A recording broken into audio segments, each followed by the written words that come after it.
She threw me out on the street the day after my son's funeral, claiming the house was hers now. At the will reading, she laughed and said, "Hope you enjoy being homeless, old man." Then the lawyer opened that sealed envelope. If you're watching this, hit that subscribe button and let me know where you're from in the comments. Now, buckle up if you enjoy stories about karma catching up with people who think they're smarter than everyone else. My name is Richard Henderson. I'm 68 years old, and let me tell you how my daughter-in-law tried to throw away a Navy veteran like yesterday's garbage. Sometimes the best revenge is just letting people show you exactly who they really are. The call came at 3:17 a.m. on a Tuesday. Tim's voice was strained, desperate. "Dad, something's wrong with my chest. I can't breathe." The line went dead. By the time I got to the hospital, my 45-year-old son was gone. Massive heart attack. The doctor said, nothing they could do. Jennifer stood next to me in that sterile waiting room, and I caught something in her expression that didn't sit right. Relief. I told myself I was imagining things in my grief. What father wants to believe his daughter-in-law is calculating her next move while his son's body is still warm? "What happens now?" I whispered, still trying to process that Tim, my healthy, hardworking boy, was simply gone. Jennifer straightened her shoulders. "Now we deal with reality, Rick. Tim's gone, and I have decisions to make that hit me like a slap. We'd never been close, Jen and I, but Tim had always been the bridge between us. Now that bridge was gone, and I was starting to understand just how deep that gap really was. Of course, we'll get through this together," I said, reaching for her hand. She pulled away. "We'll see about that." I should have recognized the warning in those words. Instead, I figured it was shock. People grieve differently, right? Some get emotional, others shut down. Jen was clearly the type to shut down. The funeral arrangements took 3 days. I offered to help pay for everything. Tim had been my only child after all, but Jennifer insisted on handling it herself. "I'm his wife," she kept saying. "I know what he would have wanted. Fair enough." I focused on writing his eulogy and calling relatives, trying to hold myself together. At 68, I'd buried my parents and my wife Carol 4 years ago. But losing a child feels like a special kind of hell that no military training prepares you for. The night before the funeral, sitting in what had been Tim's childhood bedroom, I noticed something strange. All the photos on the dresser showed Tim graduating college, Tim and Jen's wedding, Tim with his nephew at Christmas, but not one recent photo of Tim and me. Jen had systematically removed them. When had that happened? A knock interrupted my thoughts. Jen stood in the doorway, no longer bothering to hide that calculating look. "We need to talk, Rick." The funeral was beautiful, I'll give her that. The flowers were elegant. The music was Tim's favorite hymns, and the reception was perfectly organized. What wasn't beautiful was watching my daughter-in-law play the grieving widow while making comments about moving forward in new chapters. I was accepting condolences when I overheard Jen talking to her sister behind the flower arrangements. "The life insurance alone covers the mortgage for 2 years," she was saying quietly. "And without the extra expenses." "Extra expenses?" her sister asked. "What about Rick? Where will he go?" Jen's laugh was sharp. "That's not my problem anymore. He can figure it out like the rest of us adults." My blood went cold. I'd been living with them for 2 years, ever since Carol died, and I sold our house to help with their down payment. Tim had insisted it would be temporary, just until I found something smaller. Somehow temporary had become permanent, and I'd gotten comfortable helping around the house, cooking dinner, being useful. Apparently I'd been naive. "Rick." Jen appeared at my elbow, her public face in place. "Could you help me in the kitchen? We need to discuss some things." I followed her through the crowd of mourners. In the kitchen, she closed the door and turned to face me. "I'm going to be direct," she said, her voice calm and businesslike. "This house is in Tim's name, which means it's mine now. I need time and space to process my grief without complications." "Complications? You living here? It's not working anymore, Rick. I need my privacy." That hit me like a punch to the gut. "Jen, I understand you're grieving, but surely we can work something out." "No." She held up a hand. "I've made my decision. I'll give you until tomorrow evening to pack your things. That should be plenty of time." I stared at her, searching for any trace of the woman who used to call me Dad, who cried when Tim proposed. That woman was gone, replaced by someone cold and calculating. "Where exactly do you expect me to go?" Jen shrugged. "You're a grown man, Rick. You'll figure something out." That was pretty cold. Tim would be horrified by this conversation. "Tim's dead," she said flatly. "And the sooner you accept that, the better off we'll both be." I packed my life into 4 suitcases and 2 boxes. 68 years reduced to what would fit in my truck. As I folded my navy dress blues and wrapped my few remaining photos, I kept waiting for Jen to come upstairs and apologize, to say she'd spoken in grief. And of course I could stay until I found somewhere else. She never came at exactly 6 p.m. the next day. She appeared in my doorway with her arms crossed. "Time's up, Rick." I zipped the last suitcase and looked around the room that had been my home for 2 years. The walls were bare now, stripped of the few personal touches I'd been allowed. It looked like a guest room again, which I guess it always had been. I'll need a few minutes to get everything to the truck. I'll help you. It wasn't an offer.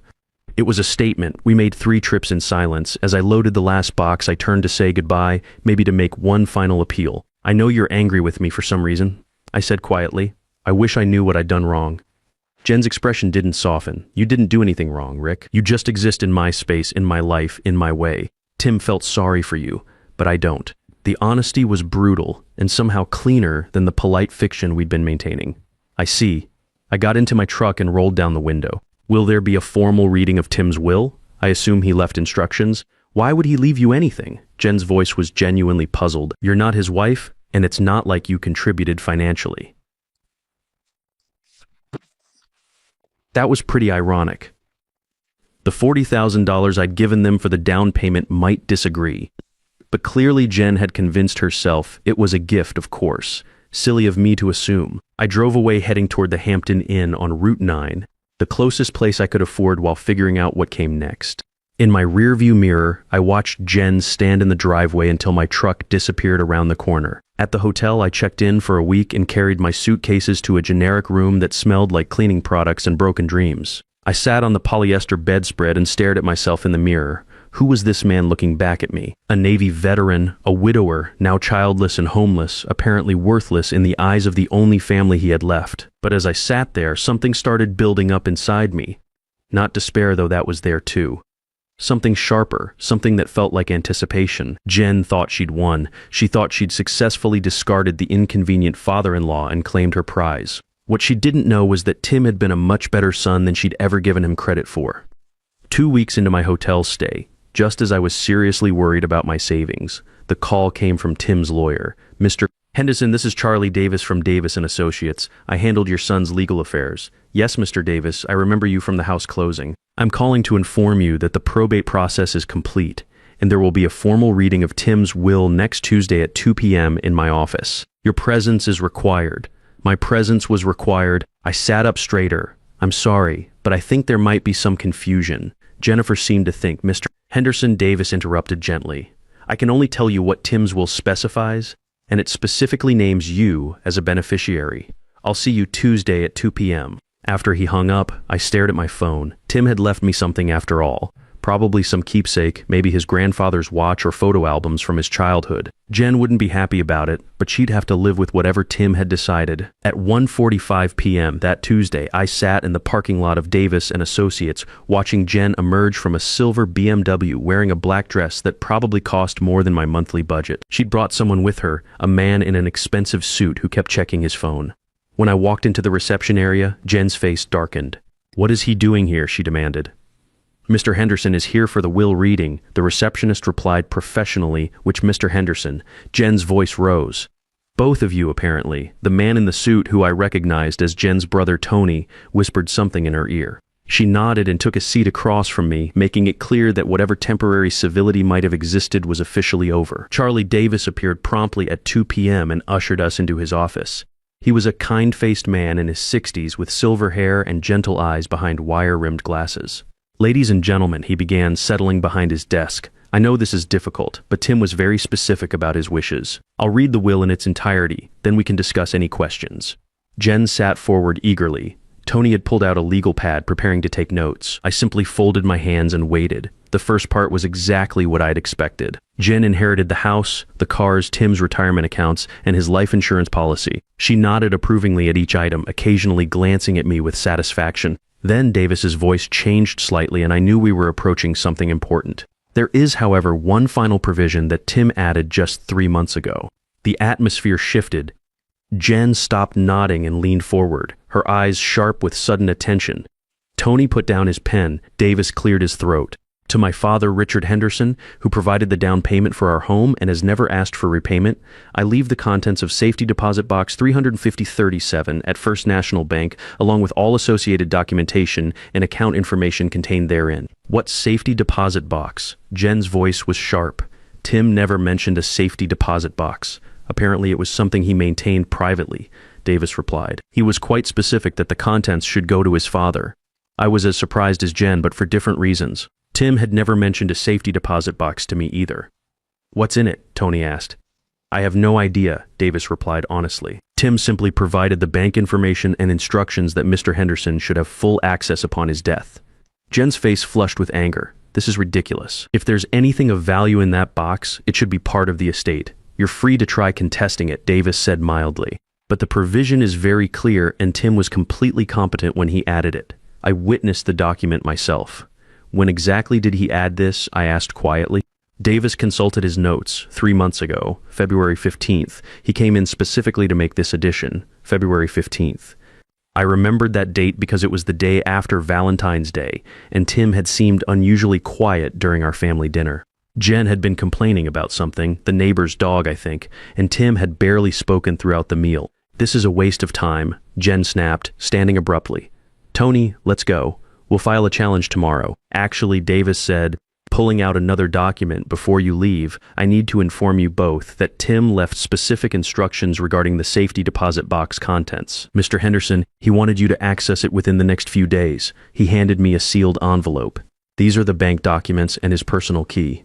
The bank will need to verify the death certificate and process paperwork. Usually takes about 3 business days. Jen's eyes fixed on the envelope like a hawk watching prey. I'm coming with you to the bank. I'm afraid that's not possible, Davis interjected. The access is restricted to Mr. Henderson only. Bank policy. This is insane, Jen sputtered. How do we even know there's anything valuable in there? I stood up, clutching the envelope.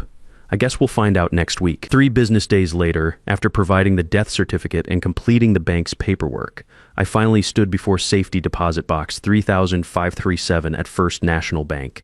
The bank manager, Sue Taylor, had been briefed about the situation and offered her condolences. Box 3537 is one of our larger units, she explained as we walked through the security doors. Your son rented it about 5 years ago and visited quite regularly. 5 years. Tim had been planning something for 5 years. Sue used her master key while I inserted Tim's key, and the box slid out smoothly. It was large, about the size of a briefcase, and surprisingly heavy. Take all the time you need, Sue said. I'll be at my desk when you're finished. Alone in the small viewing room, I lifted the lid.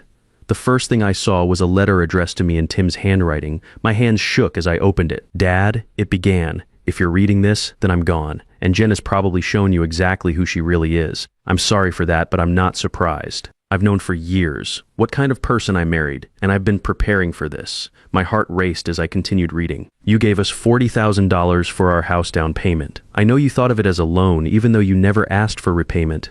I've been investing that money for the past 5 years, adding to it whenever possible. The money in these accounts isn't just repayment. It's what careful investing has grown into.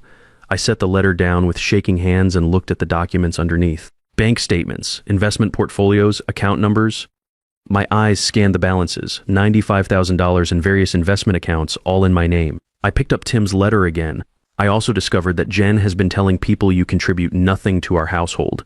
What she doesn't mention is that our mortgage has been automatically paid from my salary account the entire time you've lived with us. Any money you've given us went straight into investments for your future. The letter continued, I've been documenting everything, Dad. Every email, every text, every comment she's made about you. It's all in the folder labeled documentation. I thought you should know what kind of person has been living in our house. My vision blurred as I reached for that folder. Inside were printed emails, text, screenshots, even credit card statements. Years of manipulation and deceit, all carefully documented. The final paragraph made my eyes fill with tears. You deserve better than the way she's treated you.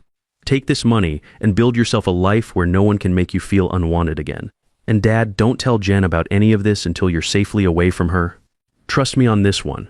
All my love, Tim. I sat in that room for nearly an hour, reading through everything Tim had left me. By the time I emerged, I had a clear picture of exactly how my daughter-in-law had been playing us both. Sue helped me transfer all the documents to a large envelope and explained the process for accessing the investment accounts. As I walked to my truck, my phone rang. Rick, Jen's voice was falsely sweet. I was wondering if you'd like to come by for lunch today. We could discuss what you found in that safety deposit box. I smiled at my reflection in the truck window. That's generous of you, Jen. I'll be there at noon. It was time for Jennifer to learn that sometimes the people you underestimate are the ones who surprise you most. I arrived at Jen's house at exactly noon, carrying a small gift bag and wearing my best poker face. She answered the door in a flowing white dress, all smiles and fake warmth. Rick, I'm so glad you came. I made chicken salad sandwiches. The dining room table was set with wedding china and fresh flowers. Jen had put real effort into this performance. So she said, settling into her chair, I've been thinking about yesterday, about that safety deposit box. Have you? I know we've had our differences, but Tim would want us to support each other. Family should stick together. Family. That was rich, coming from the woman who'd thrown me out the day after her husband's funeral. I couldn't agree more, I said evenly. Her eyes lit up. I'm so relieved. I was worried you might be angry about having to find your own place so quickly. Of course, grief affects everyone differently. Exactly. So about what Tim left you, I was thinking we could pool our resources, combine whatever was in that box with the life insurance. I have some wonderful financial advisors. That's thoughtful, but I'm curious. What makes you think there was anything valuable in there? She paused. Well, Tim was always so private about financial matters. He must have had a reason for keeping something separate. Private, interesting choice of words. You know what I mean? Men and their planning. I set down my sandwich and looked directly at her. Actually, Jen, I think Tim told you exactly as much as he thought you needed to know. Something flickered in her eyes. What did you find in the box, Rick? I reached for the gift bag. I brought you something. A little thank you gift. She unwrapped it eagerly, revealing a framed photo of Tim from his college graduation. Oh, Rick, this is lovely. I thought you should have it. After all, you were such a devoted wife. She looked up sharply. What's that supposed to mean? Nothing at all. Just appreciating how well you took care of my son. Her demeanor shifted. Rick, you're being cryptic. Just tell me what was in the box. Documents mostly. Very interesting reading material. What kind of documents? Financial records, investment statements, correspondence. I paused meaningfully. Quite a few printed emails and text messages. The color drained from her face. Tim was quite thorough in his record keeping. I pulled out my phone and opened the photos Tim had taken of various conversations. Would you like to see one? This is from about 6 months ago. I turned the screen toward her, showing a text to her sister. God, I can't wait until that old man finally moves out. Then we can turn his room into the home gym I've been wanting. Jen lunged for my phone, but I pulled it back. There are dozens more. Tim was apparently very good at documentation. Stop. And then there's the email where you're laughing with your sister about how gullible I am. I set the phone down. By the way, planning my eviction while Tim was still alive? That was forward thinking. Her composure cracked completely. He had no right to save private messages. Actually, he had every right. It was his house, and you were discussing his father. I leaned back. The question is, what are we going to do about this? What do you want? I don't want anything from you, Jen. I never did. Then why are you doing this? You threw me out of my home the day after my son's funeral. You told me Tim felt sorry for me, that I'd contributed nothing. I stood up slowly, but here's what you didn't understand about Tim. He saw everything. Jen gripped the table edge, knuckles white. Every cruel comment, every manipulation, every lie. He documented all of it, not to hurt you, but to protect me. You can't prove any of this would hold up in court. Court? I laughed. Sweetheart, I'm not taking you to court. You're not. Why would I? You've already given me everything I need. I pulled out Tim's folder and placed it on the table. Tim left me more than just text screenshots, Jen. She stared at the folder like it might bite her. Bank statements showing the house payments were automatically deducted from Tim's salary the entire time I lived here. Email chains between you and Tony discussing the Rick situation. Credit card statements showing luxury purchases on the same days you told Tim we couldn't afford groceries. Her breathing became shallow. You want to know what I found most interesting? This email thread where you and Tony discuss having me declared incompetent so you could access my pension. We never actually, no, you never followed through. Know why? Because Tim figured out what you were planning, what steps. I smiled pleasantly. That's interesting, because according to these investment statements, I have quite a bit worth protecting. That's impossible. You're living in a hotel. I'm living in a hotel by choice while I figure out my next move, not because I can't afford better. How much? She whispered. That's none of your business. I'm his wife. I have a right to know. You had a right to know what your husband left you. The house, cars, life insurance, retirement accounts. You made out very well. Jen shot to her feet. You manipulative old fool. How exactly would I be stealing anything? Everything I have was given to me by my son. He was my husband. Yes, he was. And apparently he knew exactly what kind of wife you were. Jen stared at me, then switched tactics. Rick, please, let's be reasonable. I know I've been difficult since Tim died. I was grieving, but we're family. Family. Yes, you mentioned that. Right after you told me Tim felt sorry for me. I didn't mean that. I was upset. Oh, but you did mean it. That's what makes Tim's documentation so valuable. What do you want from me? An apology? Fine.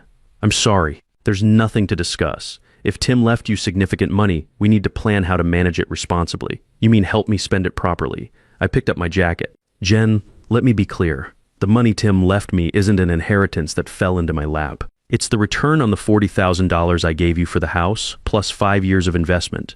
Her mouth fell open. $40,000. Did you think it was a gift? Tim said it was a family contribution. Tim was preserving both our pride, but he never forgot it was a loan. I pulled out my phone and opened the banking app. $95,000. Jen grabbed the table to steady herself. That's half as much as the life insurance. Yes, it is. That money should be split between us, should it? Based on what? I'm his wife, and you're just his father. That hit me, but instead of pain, I felt clarity. You're right, Jen. I'm just his father. The man who raised him, supported him, and lent him the down payment for the house where you threw me out like garbage. I headed for the door, and apparently that was enough for Tim to make sure I'd never have to depend on anyone's charity again. Wait, Rick, we can work this out. I paused in the doorway. What exactly do you think we need to work out? I pulled out one more document. Tim also documented your spending habits, including the $15,000 you charged to credit cards in the month before he died. Her face went ashen. Spa treatments, designer clothes, a weekend in New York, all while telling Tim you were worried about money for groceries. Jen collapsed into her chair, the fight going out of her. You don't understand the pressure I was under. What pressure? Everyone expected me to be perfect. Tim's colleagues, the neighbors, my family. I looked at her sitting there in her designer dress, in her beautiful house complaining about appearances. No, Jen, I don't, because I was too busy actually taking care of your husband while you were spending his money. She was crying now, ugly tears that smeared her makeup. I can't lose everything. You're not losing everything. You inherited a $500,000 house, $200,000 life insurance, and retirement accounts. You're set for life if you manage it properly, but it's not enough for the life I planned. Then maybe you planned the wrong life. I walked to the door. Behind me, Jen slumped in her chair, face gray, breathing shallow, complete defeat. The moment when someone realizes they've lost everything they thought they were entitled to. I can't, she whispered. I can't lose everything. You're not losing everything, Jen. You're losing things that never belonged to you in the first place. I left her there in her expensive dining room and walked out into the sunshine of my new beginning. Sometimes the best revenge isn't revenge at all. Sometimes it's justice served exactly when it's needed most. And sometimes, if you're very lucky, it comes with a hefty bank balance and the knowledge that the child you raised turned out to be exactly the man you hoped he'd become. Tim had taken care of me after all, just like he'd promised he always would. Even from beyond the grave, my son had kept his word. And that more than any amount of money was the greatest gift he could have given me. Thanks for watching. Don't forget to subscribe and share your story in the comments below. You know what I learned. Document everything, trust your instincts, and never underestimate an old soldier who's been through real battles, because we know the difference between people worth fighting for and people who aren't worth the ammunition. Here's the thing about respect. You can't demand it, you can't buy it, and you sure can't fake it forever. But when you've earned it honestly through years of service and sacrifice, it has a way of protecting you even when you think you're all alone.